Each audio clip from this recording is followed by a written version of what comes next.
आज जो हम क्वेश्चन करने जा रहे हैं ये तुम्हारा लीड कोड का क्वेश्चन है 2965 जिसका नाम है find missing and repeated values. ये एक इजी लेवल का क्वेश्चन है और ये क्वेश्चन अमेजोन के इंटरव्यू में पूछा गया है। तो इस क्वेश्चन को देखते हैं। सबसे पहले लेट्स सी के क्वेश्चन क्या क्या रहे। तो हमारे पास एक zero indexed 2D integer matrix given है जिसका साइज है n क्रॉस n। मैट्रिक्स का साइज हमें कितना गिवन है n cross n with values in the range of 1 to n square. ये बहुत इंपॉर्टेंट है कि जो मैट्रिक्स है उसके अंदर जो वैल्यूज है उसकी रेंज है 1 से लेकर n स्क्वायर। क्लियर। आगे बढ़ते हैं। Each integer appears exactly once except A. हर एक इंटीजर जो है वो सिर्फ एक बार आ रहा है एक्सेप्ट ए विच अपीयर्स ट्वाइस। मतलब ए जो इंटीजर है वो हमारा 2 टाइम्स आ रहा है। क्लियर। आगे देखते हैं। And B which is missing. और बी इंटीजर है जो कि है मिसिंग। मिसिंग से क्या मतलब है कि वो आया ही नहीं, 0 टाइम्स अपीयर ही नहीं हुआ। करना क्या है, the task is to find the repeating and missing numbers A and B. हमें ये जो दोनों वैल्यूज हैं ए और बी की, इसे फाइंड करना है। आगे बोला है हमें return a zero indexed integer array answer of size 2। अब जो हमारा आंसर आएगा ना उसको भी हमने जो है वो एरे के फॉर्म में रिटर्न करना है। और ये जो एरे होगा ये आपका 2 साइज का एरे है। क्वेश्चन में गिवन है वेयर आंसर 0 इक्वल्स टू ए। जो 0 और 1 this will be the indexing. तो 0 जो है इसका होगा आंसर ए और आंसर 1 होगा तुम्हारा बी। तो मतलब यहाँ पे जो वैल्यू आएगी ये होगी तुम्हारी रिपीटेड वैल्यू। क्लियर। जो यहाँ पर वैल्यू आएगी ये होगी तुम्हारी मिसिंग वैल्यू। तो तुमने इस फॉर्म में जो अपना आंसर है उसको रिटर्न करना है। तो अपनी एक तो हैबिट बना लो कि जब भी क्वेश्चन पढ़ रहे हो तो जो इंपॉर्टेंट पॉइंट्स वहां से तुम्हें समझ आ रहे हैं ना उसको एक जगह नोट करो। इससे तुम्हारे क्वेश्चन की इंट्यूशन जो है उसे बिल्ड करना बहुत ज्यादा इजी हो जाएगा। एक बार इसका जैसे एग्जांपल देखते हैं कि ये इनपुट आपके पास दे रखा है 1322। इसमें जो नंबर 2 है वो रिपीटेड है, नंबर 4 है जो वो मिसिंग है। सो आंसर है आपका 2 और 4। सिमिलरली तुम्हारे पास दूसरा एग्जाम्पल गिवन है। इसके अंदर एरे जो है वो 3 क्रॉस 3 साइज का है। तो एलिमेंट्स जो है वो 9 है। तो इसके अंदर 9 नंबर जो है वो रिपीटेड है और 5 जो है वो मिसिंग है। तो आंसर इज 9 into 5। अब एक बार हम इसके सबसे पहले ब्रूट फोर्स अप्रोच जो है वो समझते हैं। क्लियर। ब्रूट फोर्स अप्रोच तुम्हें क्या कहती है। सबसे पहले तो ये देखो जो क्वेश्चन है उसके अंदर जो तुम्हें मैट्रिक्स गिवन है उसका साइज है 2 क्रॉस 2। राइट। अब क्वेश्चन के अंदर हमें ऑलरेडी बोला है कि जो मैट्रिक्स है वो तुम्हें n क्रॉस n साइज की मिलेगी। मोर ओवर जित एलिमेंट्स हैं तुम्हारे एक मैट्रिक्स के अंदर जो एलिमेंट्स हैं वो 1 टू n स्क्वेयर ही आ सकते हैं। मतलब जैसे यहाँ पे तुम्हारे n की साइज है 2 तो n स्क्वेयर की वैल्यू हो गई तुम्हारी 4। तो जो एलिमेंट्स हैं वो होंगे तुम्हारे 1 टू 4। कौन कौन से पॉसिबल एलिमेंट्स आ सकते हैं यहाँ पे, 1 आ सकता है, 2 आ सकता है, 3 आ सकता है, 4 आ सकता है। इनके अलावा तो और कोई एलिमेंट तुम्हारा नहीं आ सकता। सो यही चीज। अब तुम एक चीज नोटिस करो कि हम अगर सोचें कि हम इस क्वेश्चन को कैसे सॉल्व कर सकते हैं। हम या तो जो हमारे ये पॉसिबल आंसर्स हैं क्योंकि यही पॉसिबल वैल्यूज हैं जो हमारे मैट्रिक्स के अंदर आ सकती हैं। हम अगर एक एक करके ये सारी पॉसिबल वैल्यूज जो है चेक कर लें कि क्या ये हमारे मैट्रिक्स में आई है और अगर आई है तो रिपीटेड है या नहीं है। अगर है तो वो हमारा रिपीटेड वैल्यू हो गई, अगर नहीं है तो वो हमारी मिसिंग वैल्यू हो गई। इस सिंपल अप्रोच से हम हमारे ये जो फर्स्ट क्वेश्चन है इसका ब्रूट फोर्स जो है इसको सॉल्व कर सकते हैं। अब एक बार जैसे इसका ड्राई रन करके देखते हैं। सपोज करो मैं पहले कर रही हूँ फॉर मेरा एलिमेंट है 1। क्लियर। अब मैं 1 के लिए अपने इस मैट्रिक्स में चेक कर रही हूँ। पहले मैट्रिक्स की इंडेक्सिंग कर लेते हैं, जीरो बेस्ड इंडेक्सिंग होती है तो 0 1 0 1। क्लियर। अब इसके अंदर जब मैंने देखा मैं आई पहले फर्स्ट इंडेक्स पे। फर्स्ट इंडेक्स में मेरे को मिल गया 1 तो मैं एक पहले तो काउंट ले लेती हूँ जहां के अंदर मैं रिकॉर्ड करूंगी। अगर तो मेरा काउंट की वैल्यू 0 हुई मतलब मेरा नंबर मिसिंग है और अगर मेरे काउंट की वैल्यू 2 हुई तो मतलब मेरा नंबर रिपीटेड है। सिंपल। तो अब हम देखते हैं सबसे पहले 1 पे आए। 1 यहाँ पे आया है एक बार मेरे को दिख गया तो मैंने सबसे पहले काउंट की वैल्यू कर दिया 1। अब मैं नेक्स्ट इंडेक्स पे गई, नेक्स्ट इंडेक्स होगा हमारा ये। इस इंडेक्स पे मेरे पास वैल्यू है 3, तो 1 तो नहीं है, कोई बात नहीं, छोड़ दो। नेक्स्ट इंडेक्स पे आए तो 2 मिला, ये भी 1 नहीं है। नेक्स्ट इंडेक्स पे आए तो 2 मिला, ये भी 1 नहीं है। तो मतलब 1 तो हमारा एक ही बार आया है, तो ये सेफ है, कोई चक्कर नहीं है। अब हम चेक करते हैं हमारे नेक्स्ट एलिमेंट 2 के लिए। 2 के लिए हमने काउंट को बनाया, 2 के लिए हमने देखा तो सबसे पहली पोजीशन पे हमारे पास है 1, तो ये तो 2 के इक्वल नहीं है, तो काउंट अभी 0 ही रहने दो। फिर हमने नेक्स्ट देखा, यहाँ पे भी हमें मिला 3, ये भी हमारा 3 जो है वो 2 के इक्वल नहीं है, तो यहाँ पे भी काउंट को 0 ही रहने दो। नेक्स्ट हम इंडेक्स पे आए, इस इंडेक्स पे हमें मिल गया 2, तो मतलब 2 हमारा मैट्रिक्स के अंदर तो आ गया, तो 2 की काउंट जो हो गया वो हो गया 1।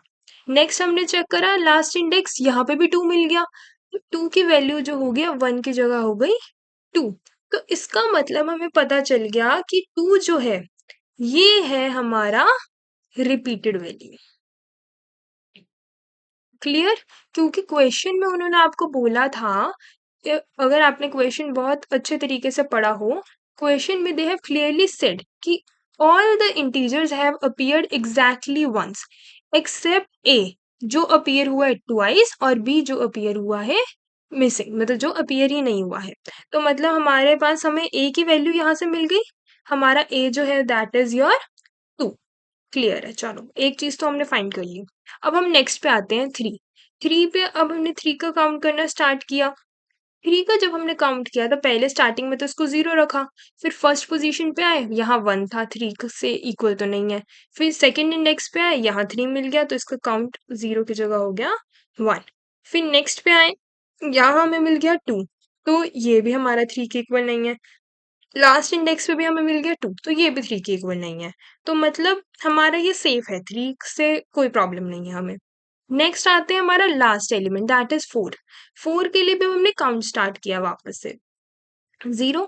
तो फर्स्ट इंडेक्स पे देखा तो 1 आया, ये 4 के इक्वल नहीं है। नेक्स्ट पे गए 3, 3 4 के इक्वल नहीं है। फिर नेक्स्ट इंडेक्स पे आए, ये है 2, 2 भी हमारा 4 के इक्वल नहीं है। लास्ट इंडेक्स पे आए 2, ये भी 4 के इक्वल नहीं है। तो अब तो पूरा मैट्रिक्स का खत्म हो गया, हमने सारे इंडेक्स देख लिए और काउंट हमारा स्टिल 0 का 0 है। सो इससे क्या पता चलता है कि ये है हमारी मिसिंग वैल्यू, जिसका काउंट 0 वो है हमारा मिसिंग वैल्यू। तो हमें यहाँ से हमारा बी की वैल्यू मिल गई, दैट विल बी बी की वैल्यू हमें मिल गई, that will be your 4 not. So आपका जो आंसर आप रिटर्न करेंगे वो इस एरे में होगा, जिस एरे के अंदर यहाँ होगा आपके पास 2, यहाँ होगा आपके पास 4। क्लियर? सो ये थी आपकी brute force approach. Let's write the pseudo code for this. तो सबसे पहले हमने क्या किया, हमने सबसे पहले इंटीजर्स बना लेते हैं। सपोज करो हमने हमारे रिपीटेड जो है उसको इनिशियलाइज कर लिया 0 से, और हमने हमारा जो मिसिंग है इसको भी हमने इनिशियलाइज कर लिया अभी 0 से, क्योंकि हमें नहीं पता कि कौन सा हमारा रिपीटेड है और कौन सी हमारी मिसिंग वैल्यू है। उसके बाद नेक्स्ट स्टेप में हमने क्या किया, हमने हमारी लूप स्टार्ट करी फॉर नम्स इक्वल्स टू 1। हम फर्स्ट से गए, फर्स्ट से हमने जाना है n स्क्वायर तक, क्योंकि क्वेश्चन में हमें बोला हुआ है। अब हमने सबके लिए काउंट को है इनिशियलाइज करा विद 0। काउंट इनिशियलाइज कर दिया 0 से। अब इसके बाद हम जो है ट्रेवर्स करेंगे हमारा मैट्रिक्स। हम एक हर इंडेक्स पे जाएंगे मैट्रिक्स को ट्रेवर्स करने। मैट्रिक्स को ट्रेवर्स करके हम देखेंगे कि अगर हमारा जो ग्रिड है, हमारा ये जो मैट्रिक्स है, उसके अंदर जो वैल्यू है अगर वो हमारी हो गई नम्स के इक्वल, तो उस केस में तो हमारा जो काउंट है हम उसको कर देंगे प्लस प्लस। क्लियर? अगर ऐसा नहीं है फिर हम चेक करेंगे कि क्या हमारे काउंट की वैल्यू जो है वो 2 है। अगर तो 2 ही, then we will declare it as repeated. Repeated के अंदर हम किसको डाल देंगे, नम्स को। अगर ऐसा नहीं है, अगर हमारा जो काउंट है उसकी वैल्यू है 0, तो मतलब वो रिपीटेड नहीं है, वो क्या है हमारा मिसिंग। तो हम मिसिंग के अंदर डाल देंगे हमारे नम्स को, और लास्ट में हम रिटर्न कर देंगे हमारा आंसर। आंसर कैसे रिटर्न करेंगे? यहाँ पहले आएगी आपकी रिपीटेड वैल्यू, उसके बाद आएगी आपकी मिसिंग वैल्यू, और ये भी आएगी इन द फॉर्म ऑफ एरे। अगर अब इस क्वेश्चन की हम बात करें टाइम कॉम्प्लेक्सिटी की, बहुत इंपॉर्टेंट है, ध्यान से देखो। तो जो टाइम कॉम्प्लेक्सिटी है ना, इस क्वेश्चन में वो हमें लगेगी बिग ऑफ n की पावर 4। अब ऐसा क्यों? बिग ऑफ n की पावर 4 क्यों? क्योंकि देखो, सबसे पहले तो तुम 1 से लेके n स्क्वायर तक एक बार लूप चलाओगे, ये हो गई तुम्हारी n स्क्वायर टाइम्स। क्लियर? उसके बाद तुम इसके अंदर मैट्रिक्स को ट्रेवर्स कर रहे हो, और मैट्रिक्स को ट्रेवर्स करने के लिए तुम दो लूप चलाओगे, i और j, क्योंकि 2D मैट्रिक्स है, 2D मैट्रिक्स में दोनों इंडेक्स को ट्रेवल करना है, तो वहां पे तुम्हारे पास भी n स्क्वायर लगेगी। तो टोटल टाइम कॉम्प्लेक्सिटी तुम्हारी क्या हो गई? n रेज टू पावर 4, जो बहुत ज्यादा है। और स्पेस कॉम्प्लेक्सिटी की बात करें तो यहाँ पे स्पेस कॉम्प्लेक्सिटी तो है हमारी normal big of 1। Clear? So this was your all solution of this question, right? So अब हम जो है स्टार्ट करते हैं इसका कोड लिखना। सबसे पहले इंट n हम ले लेते हैं हमारे ग्रिड का size, that will be your grid dot length. Clear? अब इसके बाद हमने दो वेरिएबल्स इनिशियलाइज करे थे, राइट? इंट रिपीटेड, जो कि हमारा a है, रिपीटेड हमने इनिशियलाइज करा 0 के साथ, और इंट हमारा जो मिसिंग है उसको भी हमने इनिशियलाइज करा 0 के साथ। सबसे पहला हमारा काम क्या आता है कि हमें चेक करना है एवरी वैल्यू या every number from 1 to n square तक, हमें सारी की सारी जो वैल्यूज है उसे चेक करना है। तो अब वो हम कैसे चेक करेंगे? हम लूप लगाते हैं अपना for, int i is equals to 0, i less than equals to n multiply by n। n square को हम इस तरीके से रिप्रेजेंट कर सकते हैं, एंड i प्लस प्लस। इतना हमने काम कर दिया। अब हम क्या करेंगे, यहाँ पे हम इनिशियलाइज करेंगे सबसे पहले हमारे काउंट को, क्योंकि हमने हर नंबर के लिए हमारा काउंट बनाना है, राइट? काउंट को इनिशियलाइज कर दिया विद 0। अब हमारा नेक्स्ट काम क्या है? ट्रेवर्स द ग्रिड, और you can say the matrix. अब हम इसको पूरी को ट्रेवर्स करेंगे, ग्रिड और matrix. Now we will traverse this. Clear? अब ट्रेवर्स करना स्टार्ट करते हैं। For int I is equals to 0 से I less than your n, that is matrix की length I plus plus। ये I जो है इसमें कंफ्यूज मत होना, ये I जो है ये तुम्हारे मैट्रिक्स के लिए है, और ये I जो है तुम्हारे नंबर्स के लिए है। क्लियर? या इसको फॉर मोर इजी मैं यहाँ पे नम्स कर देती हूँ। क्लियर? ताकि आप लोगों को कोई भी प्रॉब्लम ना हो। This is fine now. अब हम देखते हैं, पहले हमने हमारी रोज एक्सेस करी, अब हम कॉलम्स पे जाएंगे। For int j equals to 0 से j लेस देन हमारा है n, and j plus plus. Clear? हमने हमारे रोज और कॉलम्स दोनों को एक्सेस कर लिया। अब हम चेक करते हैं इफ हमारे ग्रिड की जो वैल्यू है अगर वो इक्वल है हमारे नम्स के, सो उस केस में हमारे पास जो काउंट है that will B plus plus. Clear? But अगर ऐसा नहीं है, फॉर इन केस ऐसा नहीं आता, तो उस केस में हम लूप से बाहर निकल के चेक करते हैं कि इफ, अभी हम देखो मेन लूप से बाहर नहीं निकले हैं, हम सिर्फ एक फॉर लूप से बाहर निकले हैं। हमारी इफ जो हमारा काउंट है अगर इसकी वैल्यू उस टाइम तक है 2, मतलब कि हमें हमारा रिपीटेड नंबर मिल गया, तो उस केस में हम क्या करेंगे, रिपीटेड रिपीटेड की जो वैल्यू है उसको असाइन कर देंगे हमारा नम्स। और फिर एक चीज और चेक करेंगे, इफ हमारा जो काउंट है वो अभी तक 0 है, तो उस केस में हमें हमारा क्या मिल गया, मिसिंग। तो हम हमारे मिसिंग को असाइन कर देंगे नम्स। क्लियर? और लास्ट में जब हमने ये हो गया, हम हमारी ये फॉर लूप जो है इससे बाहर निकलेंगे, और अब हमें आंसर जो है वो याद करो एरे के फॉर्म में रिटर्न करना है। तो return new int in the form of array जिसके अंदर हमारे पास पहले आएगी हमारी रिपीटेड वैल्यू, देन आएगी हमारी missing value. So this was all your code. एक बार अब इसको रन करके देखते हैं।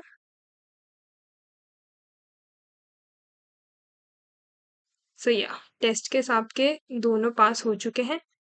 Late me submit it. So yes, code जो है आपका वो सबमिट हो चुका है। बट अब जो तुम्हारी ये ब्रूट फोर्स अप्रोच थी, इसने प्रॉब्लम को सॉल्व कर दी, सोल्यूशन हमें एक दे दिया। बट अगर हम इसके अंदर देखें तो हम एक ही वैल्यू के लिए पूरे के पूरे मैट्रिक्स को वापस वापस से ट्रेवर्स कर रहे थे, जिस वजह से हमारी जो टाइम कॉम्प्लेक्सिटी है वो बिग ऑफ n की पावर 4 पहुंच गई, जो कि बहुत बड़ी टाइम कॉम्प्लेक्सिटी है। तो क्यों ना अब हम ऐसा करें कि हमें मैट्रिक्स को जो है वो बार बार ट्रेवर्स ना करना पड़े, हम एक ही बार हमारी मैट्रिक्स को ट्रेवर्स करें और जो भी सारे एलिमेंट्स हैं उसकी फ्रीक्वेंसी को हम स्टोर कर लें। That would be a better approach. तो अब इसी चीज को हम लोग करने वाले हैं। सो लेट्स सी कि इसकी बेटर अप्रोच क्या है। तो बेटर अप्रोच की अगर हम बात करें तो देखो, सबसे पहले तो इस कोड क्वेश्चन के अंदर आपको जो है टोटल नंबर ऑफ एलिमेंट्स, आपके एलिमेंट्स की रेंज पता है, 1 to n²। ऑलरेडी क्वेश्चन के अंदर गिवन है 2 × 2 की ये अगर आपकी मैट्रिक्स है तो इसकी जो रेंज है ना, range will be equals to 1 to 4। तो जिस भी क्वेश्चन में आपके पास रेंज गिवन होती है और आपको फ्रीक्वेंसी जो है उसे फाइंड करना होता है, क्लियर? रेंज गिवन है और फ्रीक्वेंसी को आपने फाइंड करना है। तो सबसे बेस्ट तरीका है उसके लिए जो आपके दिमाग में इमिडिएटली अब स्ट्राइक करना चाहिए, जो बोलते हैं हम फ्रीक्वेंसी एरे। एक फ्रीक्वेंसी एरे बनाओ और उसकी मदद से सारी की सारी फ्रीक्वेंसी जो है उसको काउंट कर लो। So this is one of the best way to calculate the frequency. Clear है? अब हम इसकी बात करते हैं। तो इस क्वेश्चन में हम क्या करने वाले हैं कि हमारे पास n² जो है वैल्यू हमें गिवन है रेंज की, तो हम n² + 1 इस इंडेक्स की जो है हम हमारा फ्रीक्वेंसी एरे बनाएंगे। n² + 1 हमने क्यों किया? क्योंकि इंडेक्सिंग जो है वो जीरो बेस्ड इंडेक्सिंग होती है, जीरो बेस्ड इंडेक्सिंग आपके पास होती है और हम चाहते हैं कि हर एलिमेंट जो है हम उसी की इंडेक्स की वैल्यू बढ़ाएं। तो इस वजह से हम n+1 करेंगे। जैसे देखो, इस क्वेश्चन के अंदर आपकी रेंज थी 4, तो हम 4+1 यानी कि 5 साइज का हमारा फ्रीक्वेंसी एरे बनाएंगे। हमने एरे बनाया जिसकी 1 1 2 3 4 and this is your 5 extra space, let me remove it। तो ये आपने 5 साइज का जो है अपना फ्रीक्वेंसी एरे बना लिया। इंडेक्सिंग कर देते हैं 0 1 2 3 4। अब एक बार इस क्वेश्चन को जो है ना ड्राई रन इसमें करके देखते हैं। फॉर एग्जाम्पल अब हमने फ्रीक्वेंसी एरे बना लिया। अब हम हमारा जो मैट्रिक्स है इसको एक ही बार ट्रेवर्स करेंगे। सबसे पहले हम आए इसके फर्स्ट इंडेक्स के ऊपर 0 0। इस इंडेक्स में हमारी वैल्यू है 1, तो हमने हमारे फ्रीक्वेंसी एरे के अंदर फर्स्ट इंडेक्स का जो एलिमेंट है 1 ही होगा, उसकी वैल्यू हमने कर दी 1। क्लियर है? इसकी हम वैल्यू जो है उसे कर देंगे 1। फिर नेक्स्ट पे आए 3। 3 जो है अब हम फ्रीक्वेंसी एरे के अंदर आए, इसके अंदर जो थर्ड इंडेक्स पे एलिमेंट था वो होगा हमारा 3, इसकी वैल्यू हमने कर दी 1, काउंट इसका इंक्रीज कर दिया। नेक्स्ट आए हम, नेक्स्ट हमारा एलिमेंट हमें मिला है 2, तो हमने हमारे एरे के अंदर 2 जो है इसका इंडेक्स कर, इसकी काउंट की वैल्यू कर दी 1। नेक्स्ट लास्ट एलिमेंट पे आए तो इसका जो इंडेक्स है दैट वैल्यू इज ऑल्सो 2, तो इस 2 वाले इंडेक्स पे जाके हमने इसकी वैल्यू 1 से हटा के कर दी। और rest of the spaces starting में हमारा जो फ्रीक्वेंसी एरे है वो 0 से इनिशियलाइज होगा, तो 0 0 इज द वैल्यू। अब हम हमारा ये जो फ्रीक्वेंसी एरे है इसको ही ट्रेवर्स करेंगे और इसको ट्रेवर्स करने पर हमें क्या पता चला कि हमारा जो 2 है वो आया है 2 बार, मतलब हमारा 2 जो है that is our repeated value. और फोर्थ इंडेक्स पे आए तो 4 जो है वो एक भी बार नहीं आया, तो 4 जो है that is our missing value. So अब आपने देखा कि हमने एक ही ट्रेवर्सल से हमारा रिपीटेड और मिसिंग वैल्यू दोनों कितने इजीली फाइंड कर लिया, राइट। इस कोड के लिए सबसे पहले अब हम एक बार इसका सूडो कोड लिख के देखते हैं। क्लियर, सूडो कोड देखेंगे यहाँ पे। अब हम पहले सूडो कोड क्या कहता है, सबसे पहला स्टेप अब हम क्या कर रहे हैं, हम एक क्रिएट कर रहे हैं फ्रीक्वेंसी नाम का एरे, ठीक है, जिसका साइज हमारा क्या है, N square plus one size का है। एन स्क्वायर प्लस वन हमने क्यों किया, रीजन मैं ऑलरेडी बता चुकी हूँ, क्योंकि इंडेक्सिंग के कारण, जीरो बेस्ड इंडेक्सिंग होती है, तो हम चाहते हैं कि जो हमारा इंडेक्स है हमारा वो इंडेक्स उसी वैल्यू को रिप्रेजेंट करे, इस वजह से हमने इंडेक्सिंग करी। सेकेंड स्टेप में अब हम लोग क्या करने वाले हैं, हम करेंगे ट्रेवर्स हमारे मैट्रिक्स को सिर्फ ट्रेवर्स नहीं करना, उसके साथ क्या काम करना है, हम जो भी हमें एलिमेंट मिलेगा उसकी फ्रीक्वेंसी जो है, हम हमारे फ्रीक्वेंसी एरे के अंदर उस एलिमेंट की फ्रीक्वेंसी को हम इंक्रीज करते। डन, अब ये काम कर लिया। नेक्स्ट स्टेप में हम क्या करेंगे, हम हमारे फ्रीक्वेंसी एरे को ही ट्रेवर्स करेंगे, कहाँ से, but I equals to one से, जीरोथ पोजीशन से नहीं करना, फर्स्ट पोजीशन से करना है, क्योंकि जीरोथ पोजीशन पे भी फिर वैल्यू जीरो होगी, तो आप लोग इसी को मिसिंग डिनोट कर दोगे। ऐसा नहीं करना, हम फर्स्ट इंडेक्स से ही हमारा ट्रेवर्सल स्टार्ट करेंगे। Zero I is equals to one से लेके टू एन स्क्वायर तक हम जाएंगे। अब हम यहाँ कंडीशन चेक करेंगे, अगर हमारी फ्रीक्वेंसी जो है एलिमेंट आई की वो इक्वल्स टू है टू की, इट मीन्स हमें हमारा रिपीटेड एलिमेंट मिल गया है। अगर फ्रीक्वेंसी जो है हमारी दैट इज आई की इक्वल्स टू जीरो, तो हमें हमारा मिसिंग एलिमेंट मिल गया है। क्लियर, लास्ट में हम इसको रिटर्न कर देंगे हमारे एरे की फॉर्म में। क्लियर है, क्वेश्चन में हमारी जो टाइम कॉम्प्लेक्सिटी है वो हो गई हमारी बिग ऑफ एन स्क्वायर, क्यों, क्योंकि हमने हमारे मैट्रिक्स को एक ही बार ट्रेवर्स किया है। बट स्पेस कॉम्प्लेक्सिटी जो है वो भी हमारी हो गई big of N square. Big of N square क्यों हुआ, क्योंकि जो हमारी फ्रीक्वेंसी एरे है उसका साइज है एन स्क्वायर प्लस वन। हम एन तक वैल्यूज नहीं ले रहे हैं फ्रीक्वेंसी एरे में, हम एन स्क्वायर तक की वैल्यूज ले रहे हैं, तो इसी वजह से इसका जो स्पेस कॉम्प्लेक्सिटी हो गई that is big of N square. So ये हमारी एक बेटर अप्रोच है। वाई, क्योंकि हमने हमारी स्पेस कॉम्प्लेक्सिटी जो टाइम कॉम्प्लेक्सिटी है उसको हमने बिग ऑफ एन की पावर फोर से बिग ऑफ एन स्क्वायर में कन्वर्ट कर दिया। क्लियर, अब लिखते हैं हम हमारी बेटर अप्रोच का कोड। सबसे पहले हमने इंट एन लिया हमारा ग्रिड की length, grid dot length. After that हमने हमारे जो टोटल एलिमेंट्स हैं, इंट टोटल एलिमेंट्स जो है उसको यहीं पे हमने एन स्क्वायर यही निकाल लिया, ताकि हमें वहां डायरेक्ट टोटल लिख सके। अब हमने हमारी फ्रीक्वेंसी एरे बनाई, क्योंकि इसके अंदर मेन काम तो यही था। फ्रीक्वेंसी एरे का साइज क्या है, न्यू इंट साइज अब हम मेंशन करेंगे that is your total plus one. Total plus one हमने क्यों किया मैं बता चुकी हूँ, एक बार वापस बता देती हूँ, for zero based indexing. Clear, अब हमने हमारी एरे बना दिया, अब हमारा काम स्टार्ट होता है ट्रेवर्स द ग्रिड, और हम सबकी फ्रीक्वेंसीज ट्रेवर्स करते करते स्टोर करेंगे। So for int I is equals to zero, I less than your N, I plus plus, इसके अंदर हमने क्या किया, for int j equals to 0, j less than n, j plus plus, and what we are going to do, we will check कि frequency जो है हमारे element की frequency of your element that is present in the grid at that position ij equals to sorry not equals to, what we will do, increase the frequency. After this, now हमने पूरा हमारा array जो है उसको ट्रेवर्स कर लिया है और फ्रीक्वेंसी जो है सबकी स्टोर कर ली है।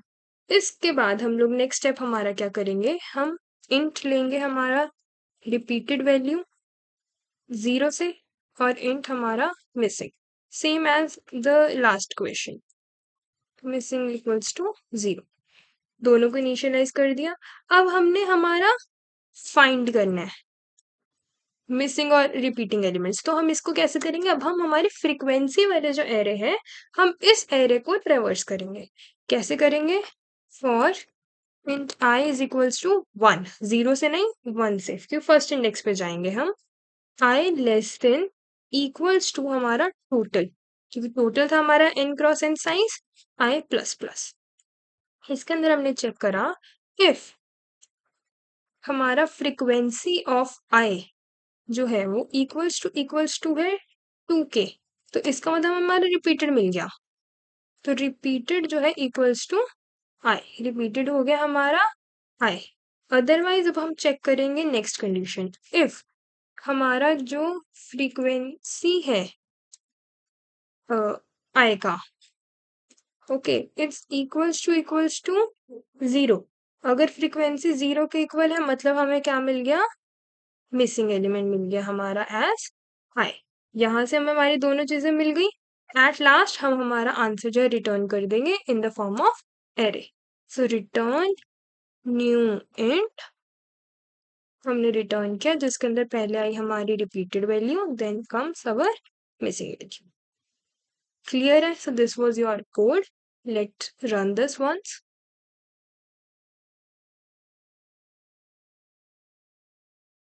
तो टेस्ट केस जो है आपका पास हो चुका है, so let me submit this code.